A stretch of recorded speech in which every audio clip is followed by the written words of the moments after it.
하나님의 말씀은 사도행전 3장 11절부터 16절까지 말씀입니다.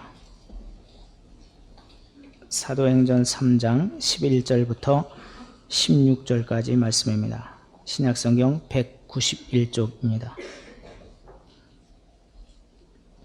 나은 사람이 베드로와 요한을 붙잡으니 모든 백성이 크게 놀라며 달려나아가 솔로몬의 행각이라 불리우는 행각에 모이거늘 베드로가 이것을 보고 백성에게 말하되 이스라엘 사람들아, 이 일을 왜 놀랍게 여기느냐?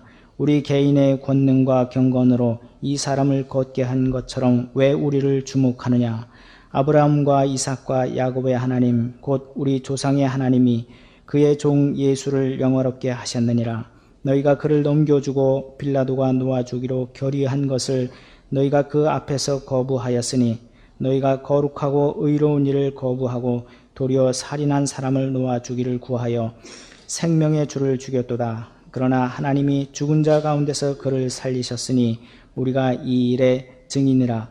그 이름을 믿음으로 그 이름이 너희가 보고 아는 이 사람을 성하게 하였나니 예수로 말미암아 난 믿음이 너희 모든 사람 앞에서 이같이 완전히 낫게 하였느니라. 아멘. 오늘날 정보통신의 발달은 우리로 하여금 지구 반대편에서 일어난 열차 사고 소식까지 접하게 해주고 있습니다. 우리와 아무 관련도 없고 우리가 알 필요도 알 까닭도 없는 정보의 홍수 속에서 우리는 살아가고 있는 것입니다. 그러나 그 많은 정보와 기사 가운데에 우리로 하여금 깊은 생각거리를 던져주는 것들도 적지 않습니다. 지나간 한 주간 동안에도 각 언론 매체들은 수없이 많은 정보와 기사를 우리에게 제공해 주었습니다. 그 가운데 유독 제 관심을 사로잡은 두 기사가 있었습니다. 첫 번째 기사는 미국 보스턴에서 벌어지고 있는 억만장자 도너번 일가의 재산 싸움과 관련된 내용입니다. 보스턴에서 유명한 컨설팅 회사 CEE의 사장인 동시에 아버지인 존 도너번 씨는 미국 마사추세츠 공대 교수 출신입니다. 그 아버지와 재산 싸움을 벌이고 있는 5 자식들의 대표격인 장남 제임스 도너번은 미국 하버드 대학 법과를 졸업하고 현재 세계적인 금융기관의 중력으로 일하고 있습니다. 이를테면 도너번 일가는 미국의 전형적인 엘리트 가문입니다. 단란했던 그 가정이 재산 싸움에 휘말리게 된 것은 아버지 도너번 씨가 3번째 부인을 얻은 직후였습니다. 아버지의 전 재산이 자신들과는 아무 상관도 없는 3번째 부인에게 송두리째 넘어갈 것을 우려한 본처의 5 자식들이 똘똘 뭉쳐서 아버지와 재산 싸움을 벌이게 된 것입니다. 단순히 법정에서 법적 송사를 벌린 정도가 아니라 성폭행, 모함에 살인, 협박에 이르기까지 마치 범죄 집단 간의 이전 투구를 연상케 해주고 있습니다.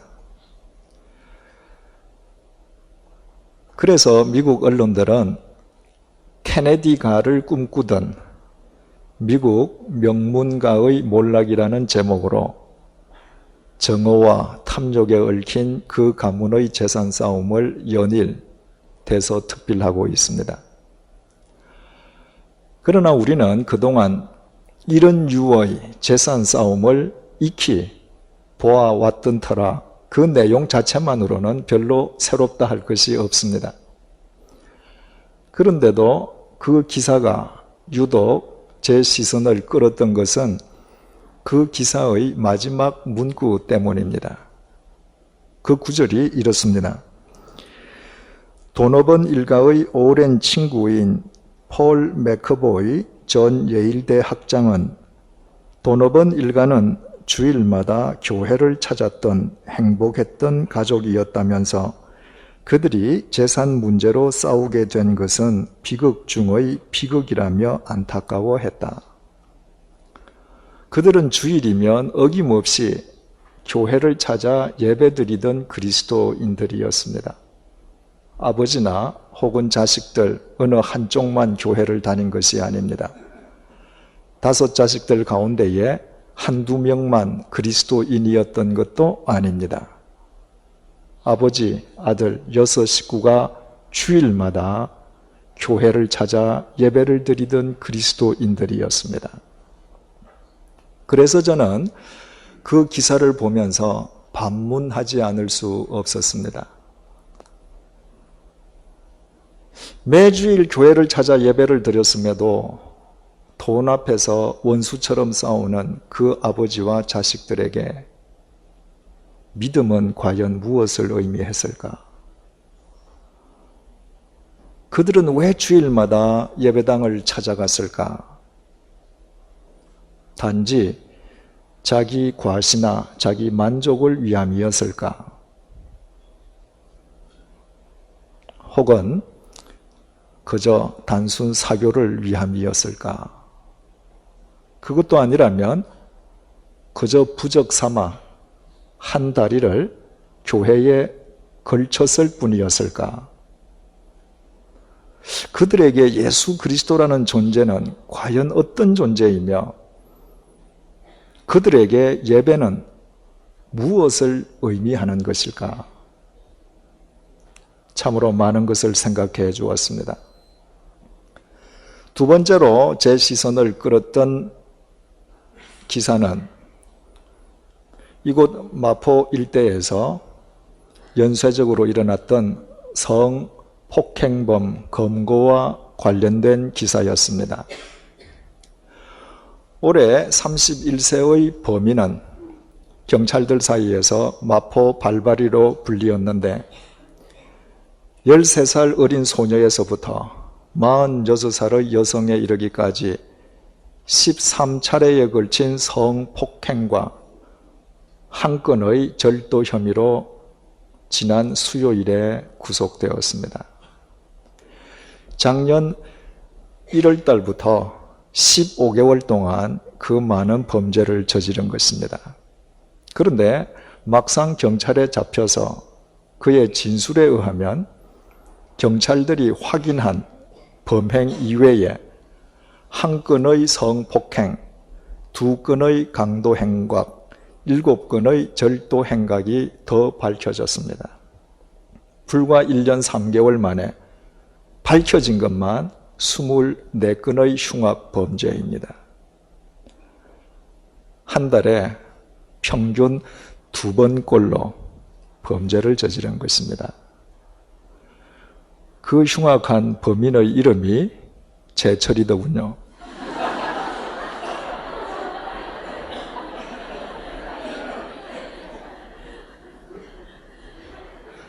그 기사가 제 관심을 끈 것은 단순히 이름이 같아서가 아니었습니다. 그 제철 청년이 경찰에서 진술한 내용 때문입니다. 지난 15개월 동안 혹 경찰에 붙잡힐까봐 두려워서 매일 성당을 찾아가서 붙잡히지 않게 해달라고 기도했다는 것입니다. 밤낮으로 흉측한 범죄를 생각하면서 매일 성당을 찾아 잡히지 않게 해달라고 기도했다는 그의 진술 역시 참으로 많은 것을 생각하게 해주었습니다. 그에게 성당이란 과연 어떤 곳이었을까?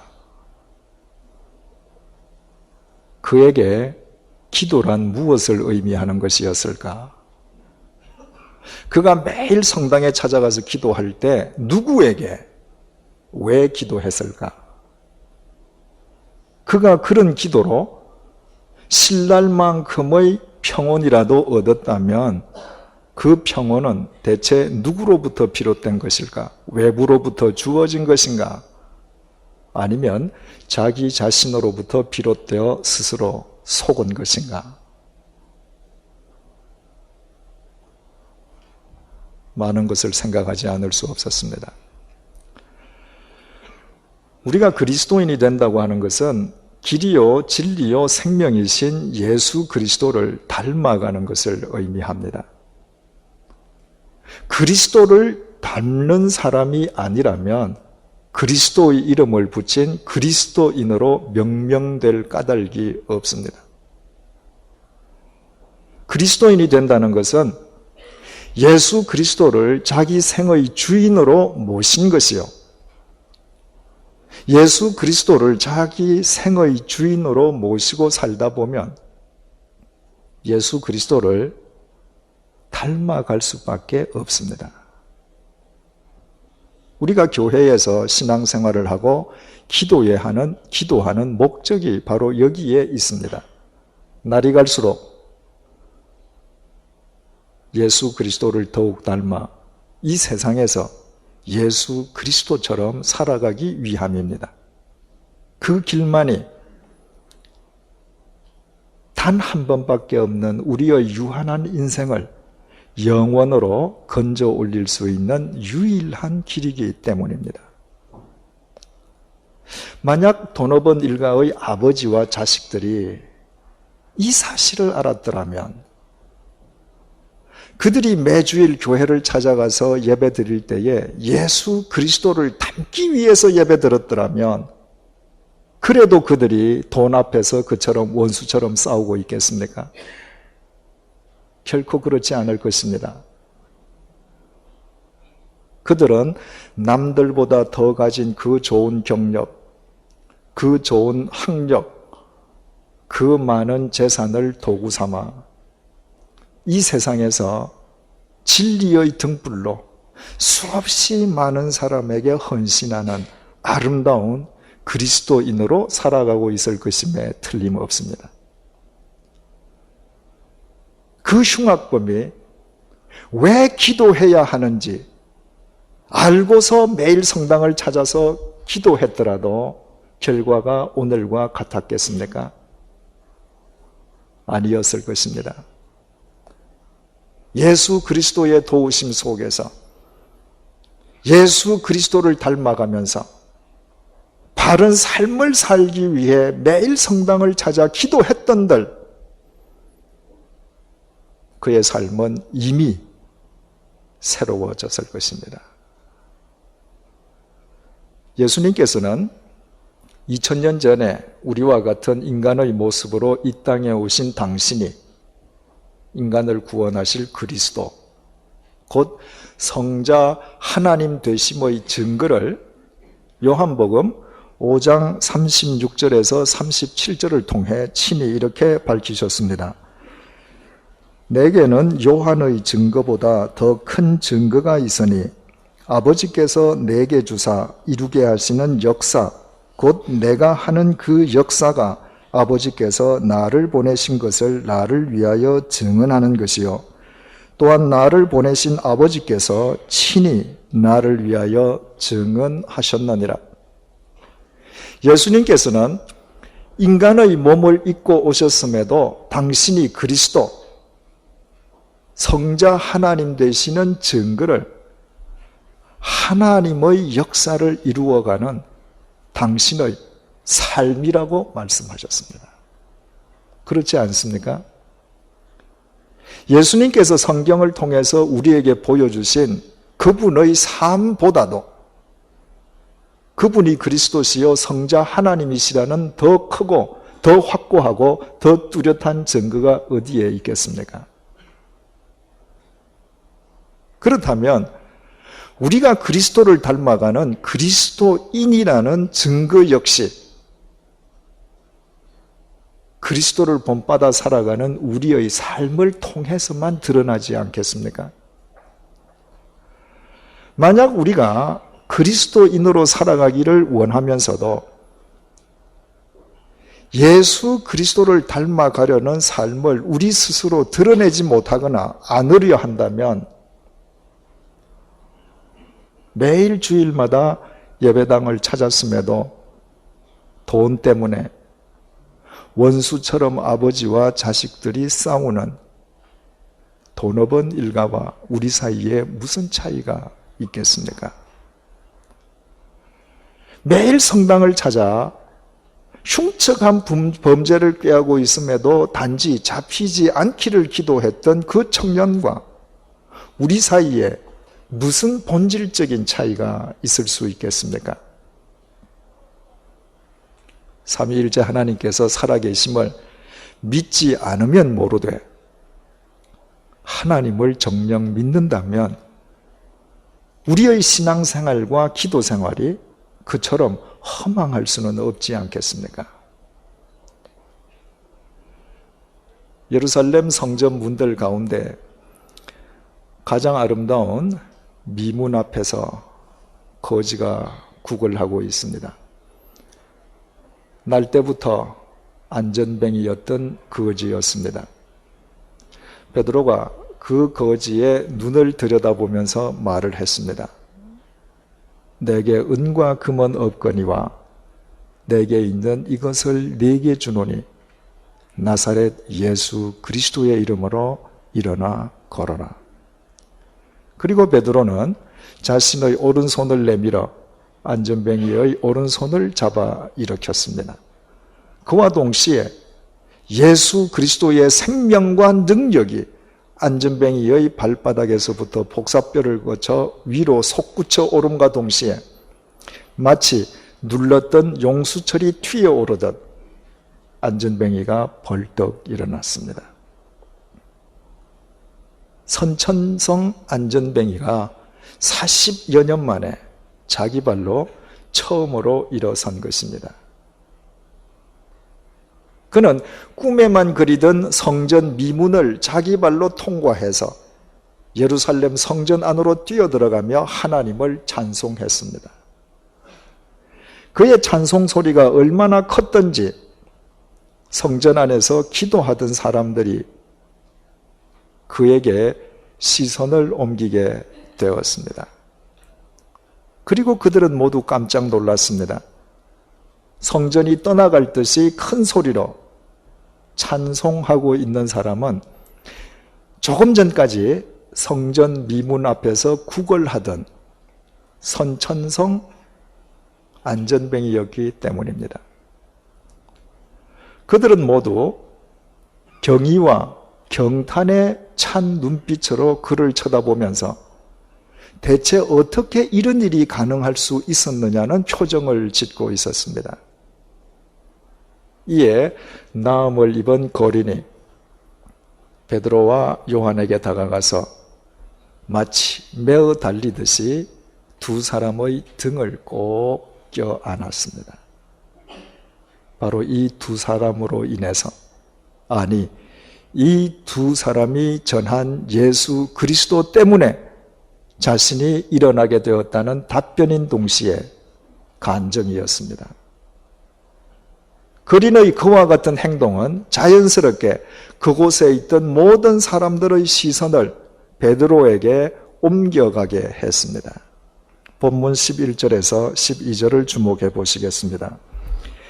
나은 사람이 베드로와 요한을 붙잡으니 모든 백성이 크게 놀라며 달려나아가 솔로몬의 행각이라 불리우는 행각에 모이거늘 베드로가 이것을 보고 백성에게 말하되 이스라엘 사람들아 이 일을 왜 놀랍게 여기느냐 우리 개인의 권능과 경건으로 이 사람을 걷게 한 것처럼 왜 우리를 주목하느냐.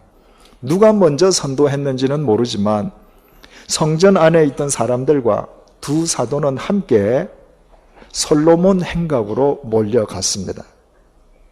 성전 안에 있던 사람들은 도대체 어떻게 안전뱅이에게 그런 일이 일어났는지 자초지종을 베드로에게 설명 듣기 위함이었고, 베드로는 그 기회를 이용해서 예수 그리스도를 증거하기 위함이었습니다.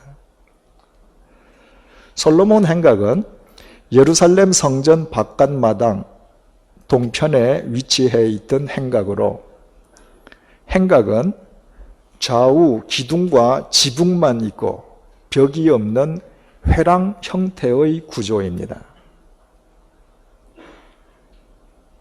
벽이 없이 지붕만 있는 행각은 그 자체로서 좋은 연단을 이루고 있었습니다. 그래서 성전에서 무슨 일이 있을 때마다 사람들은 솔로몬 행각으로 몰려가서 서로들 이야기를 나누었고, 특별히 공개적으로 자기의 의사를 피력하고 싶은 사람은 그 솔로몬 행각 위에 올라가서 솔로몬 행각을 연단 삼아 열변을 토하곤 했습니다. 그러므로 선천성 안전뱅이가 일어난 그날 사람들이 모두 솔로몬 행각으로 몰려간 것은 조금도 이상한 일이 아니었습니다. 베드로가 그 행각 위에 올라가서 섰습니다. 모든 사람들이 그를 경의에 찬 눈으로 바라보고 있습니다.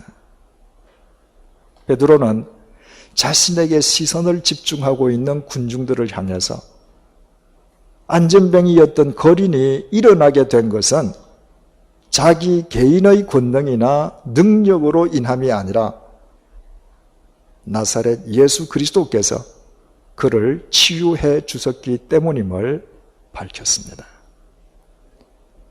솔로몬 행각 위에 서서 예수 그리스도를 증언하고 있는 베드로. 우리는 그 베드로의 모습 속에서 예수 그리스도를 만나게 됩니다. 요한복음 10장 22절에서 23절은 예수님께서 이 땅에 계실 때 바로 그 솔로몬 행각 위에 서셔서 말씀을 전파하셨음을 전해주고 있습니다. 그 날은 예루살렘 성전 재건을 기념하는 수전절이었습니다. 수전절은 계절적으로 겨울이 시작되는 동짓날입니다. 예루살렘의 동짓날은 때를 맞추어 유대 광야에서 불어오는 한파로 인해 추위가 뼛속까지 스며드는 매서운 날씨입니다. 그 매섭도록 추운 겨울 날씨에 예수님께서는 벽도 없이 사방이 터져 있어 광야의 찬바람이 휘몰아치는 솔로몬의 행각 위에서 진리를 설파하셨는데, 그 내용이 요한복음 10장 27절에서 30절에 기록이 되어 있습니다. 내 양은 내 음성을 들으며 나는 그들을 알며 그들은 나를 따르느니라. 내가 그들에게 영생을 주노니 영원히 멸망하지 아니할 것이요 또 그들을 내 손에서 빼앗을 자가 없느니라. 그들을 주신 내 아버지는 만물보다 크심에 아무도 아버지 손에서 빼앗을 수 없느니라. 나와 아버지는 하나이니라. 예수님께서 만물보다 더 크신 하나님, 하나님과 하나이신 당신을 외치시던 그 현장에는 예수님의 제자였던 베드로도 역시 있었습니다. 그러나 그때까지만 하더라도 베드로는 예수님이 어떤 분이신지 정확하게 알지 못하고 있었습니다. 베드로는 예수님을 의지하기보다는 예수님의 능력을 이용해서 성취하고픈 자신의 욕망을 더 붙들고 있었습니다.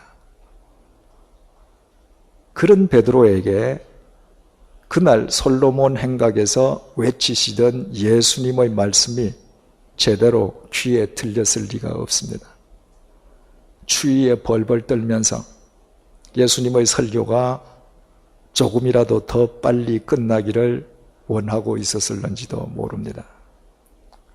만약 그날 베드로가 예수님께서 솔로몬 행각 위에서 설파하셨던 하나님께서는 만물보다 더 크시기에 그 아버지의 손에서 누구도 빼앗을 자가 없다는 그 그 말씀을 제대로 듣고 마음속에 새겼던들, 예수님께서 십자가에 못 박히시는 그 결정적인 순간에 예수님을 배신하고 도망가는 어리석음을 범치는 않았을 것입니다. 그런데 지금 베드로가 바로 그 솔로몬의 행각 위에 서 있습니다. 예수 그리스도께서 만물보다 더 크신 하나님 아버지를 외치시던 그 솔로몬의 행각 위에서 베드로는 본문 16절을 통해서 이렇게 외치고 있습니다. 그 이름을 믿음으로 그 이름이 너희가 보고 아는 이 사람을 성하게 하였나니 예수로 말미암아 난 믿음이 너희 모든 사람 앞에서 이같이 완전히 낫게 하였느니라. 안전뱅이를 일으키신 분이 예수 그리스도이심을 소리쳐 외치는 베드로는 더 이상 자기 욕망을 위해서 예수님을 이용하고 배신하던 예전의 베드로가 아니었습니다. 그는 어느덧 예수 그리스도를 닮은 진정한 그리스도인이 되어 있었습니다. 그는 자기 자신이 예수 그리스도를 닮은 그리스도인 됨의 증거를 솔로몬 행각에서 자기 삶으로 직접 밝히고 있는 것입니다. 그처럼 예수 그리스도를 닮은 베드로를 통로로 삼아 예수 그리스도께서 인류의 역사에 새로운 미문을 여셨으면 조금 더 이상한 일이 아니었습니다. 오늘 본문의 관점에서 우리는 교회를 솔로몬의 행각이라고 규정할 수 있습니다. 베드로가 자기 자신이 예수 그리스도를 닮은 그리스도인임을 솔로몬 행각에서 자기 삶으로 증거했듯이 교회란 그리스도인들이 예수 그리스도 닮기를 훈련하는 것이요, 또 자신이 그리스도인이라는 증거를 자기 삶으로 드러내는 사람들의 모임이 교회라는 의미에서입니다.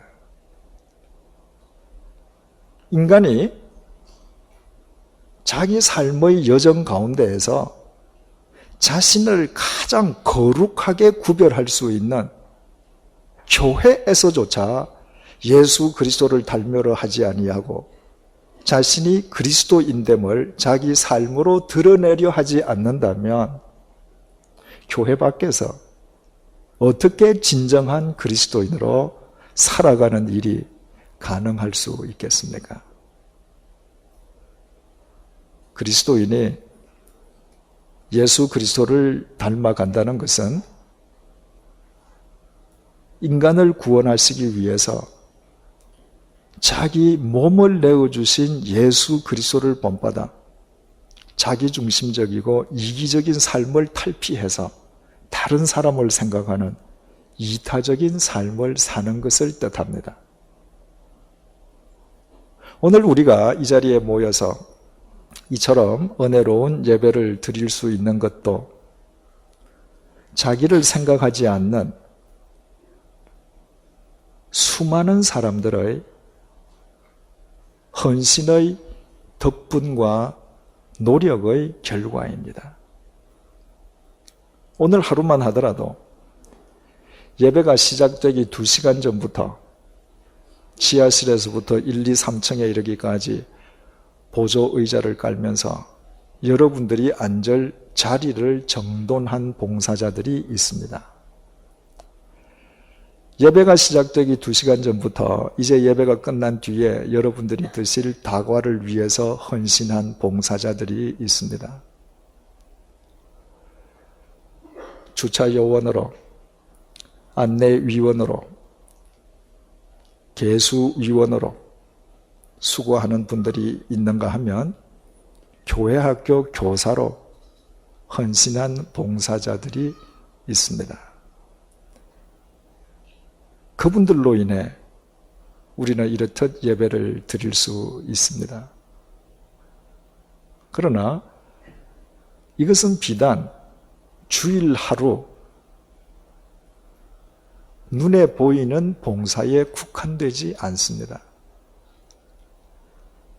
매주 토요일 오후면 이 예배당에 나와서 몇 시간씩 청소하는 헌신자들이 있습니다. 주일날 여러분들이 좀 더 쾌적한 분위기에서 예배 드릴 수 있도록 자신들의 토요일을 반납한 헌신자들입니다. 카페트를 보호하기 위한 덮개와 교회 학교에서 사용할 방석을 만들기 위해서 아예 재봉틀을 예배당에 가져다 주고 며칠씩 재봉틀만 돌리는 헌신자들도 있습니다. 매일 순번을 돌아가면서 꼭두 새벽부터 나와서 교회의 모든 굳은 일을 도맡아 하는 봉사자들도 있습니다. 여러분들이 필요로 하는 테이프와 CD 제작을 위해서 나와서 노력하는 봉사자들도 있습니다. 무분별한 단체 관람객들에 의해서 묘지가 더 이상 훼손되지 않도록 묘지의 질서 유지를 위해서 매일 나와서 봉사하는 어른들이 있습니다.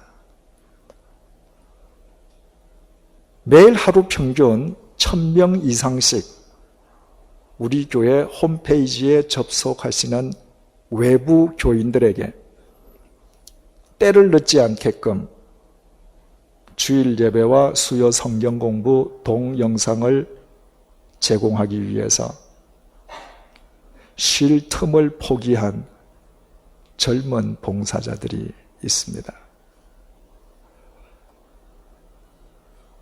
교회가 무슨 일이 있든 일이 있는 곳에 와서 사진을 찍어서 기록으로 남기는 자원 헌신자도 있습니다. 매일매일 여러분을 섬기기 위해서 재벌회사 중력직 스카우트 제의마저 사양한 헌신자도 있습니다. 언젠가 제가 지하실에 내려갔습니다. 그 시간에 분명히 자신이 경영하는 회사에 있어야 할 40대의 남 집사님이 캐비넷을 열고 무엇인가를 찾고 있었습니다. 알고 보니 이 근처를 지나가던 길에 들러서 봉사자들의 앞치마 등 빨랫거리를 집에서 세탁해서 들고 오기 위해서 세탁물을 찾고 있는 중이었습니다. 많은 여집사님들이 그동안 방치되어 있던 선교사님들의 비석을 며칠에 걸쳐 물로 닦았습니다. 어제는 70여 분의 성도님들이 한데 힘을 모아 양화진 정원의 모든 나무 전지 작업을 행하였습니다. 이처럼 자기를 생각하지 않는 수많은 헌신자들이 있기에 창립된 지 10달이 되지 않았음에도 불구하고 100주년 기념교회는 주님께서 부여하신 몫을 감당할 수 있게 되었습니다. 왜 그분들이 자신을 생각하지 않고 이처럼 이타적인 헌신의 삶을 살겠습니까? 그분들이 의식하든 의식하지 않든 간에 그분들에게는 이곳이 그분들을 위한 솔로몬의 행각이기 때문이지 않겠습니까? 바로 이곳에서부터 예수 그리스도를 닮는 훈련을 거듭하기 위함이 아니겠습니까? 자신들이 예수 그리스도 닮은 그리스도인이라는 증거를 이곳에서부터 자기 삶으로 드러내기 위함이 아니겠습니까? 자신이 속해 있는 교회를 자신을 위한 솔로몬의 행각으로 삼지 못한다면 그 사람의 가정과 일터가 어떻게 하나님이 역사하시는 신앙의 현장이 될 수 있겠습니까? 사랑하는 교우 여러분, 우리는 모두 주님을 사랑하는 그리스도인들입니다. 그와 같은 우리의 신앙생활이 매주일 교회를 찾았음에도 돈 앞에서 아버지와 자식들이 원수처럼 싸우는 돈 없은 일가처럼 될 수는 없지 않습니까? 우리의 기도 생활이 매일 성당을 찾아서 단지 붙잡히지 않게 해달라는 기도만을 드린 그 흉악범과 같아질 수는 없지 않겠습니까? 우리 모두 솔로몬 행각의 베드로가 되십시다. 이곳 100주년 기념교회를, 이곳 양화진을 우리 각자를 위한 솔로몬 행각으로 삼으십시다. 이곳에서부터 예수 그리스도를 닮기 시작하십시다. 우리가 그리스도를 닮아가는 그리스도인이라는 증거를 이곳에서부터 우리의 삶으로 드러내기 시작하십시다. 양화진을 들어오는 순간부터 자기중심적이던 우리 자신을 내려놓고 남을 배려하는 마음을 지니고 그 마음으로 세상을 향해 나아가십시다. 우리가 그렇게 산다면 이곳에 모인 우리만에 의해서라도 어두운 이 시대의 역사는 얼마든지 새로워질 수 있습니다. 우리가 예수 그리스도를 닮는 그리스도인이 될 때 예수 그리스도께서 우리를 통해 역사하실 것이기 때문입니다. 기도하시겠습니다. 주님, 주일이면 어김없이 교회를 찾아 온 가족이 함께 예배를 드렸지만 돈 앞에서 아버지와 자식들이 원수처럼 싸우는 사람들의 이야기 속에서 우리의 신앙 생활을 되돌아보게 해주셔서 감사합니다. 한 달에 2번꼴로 흉악 범죄를 저지르면서도 매일 성당을 찾아 붙잡히지 않게 해달라고 기도하던 흉악범을 거울 삼아 우리의 기도 생활을 성찰케 해주심도 감사합니다. 솔로몬 행각에 서 있는 베드로를 통해 우리가 지향해야 할 삶이 무엇인지 알게 해주심 또한 감사를 드립니다. 우리 모두에게 100주년 기념교회가 이곳 양화진이 솔로몬 행각이 되게 도와주옵소서. 이곳에서부터 예수님을 닮아가게 하시고 우리가 예수 닮은 진정한 그리스도인임을 이곳에서부터 우리의 삶으로 드러내게 도와주옵소서. 그리하여 우리의 가정과 일터 또한 솔로몬 행각으로 승화되게 하시고 우리 각자가 이 어두운 세상을 밝히는 진리의 등불이 되게 도와주옵소서. 특별히 간구드리오니 지난 목요일 목사 안수받은 강은수 목사님에게 성령 충만함을 주셔서 우리 시대에 예수 그리스도 닮아가는 그리스도인의 선봉장이 되게 은혜 베풀어 주옵소서. 예수님의 이름으로 기도드립니다. 아멘.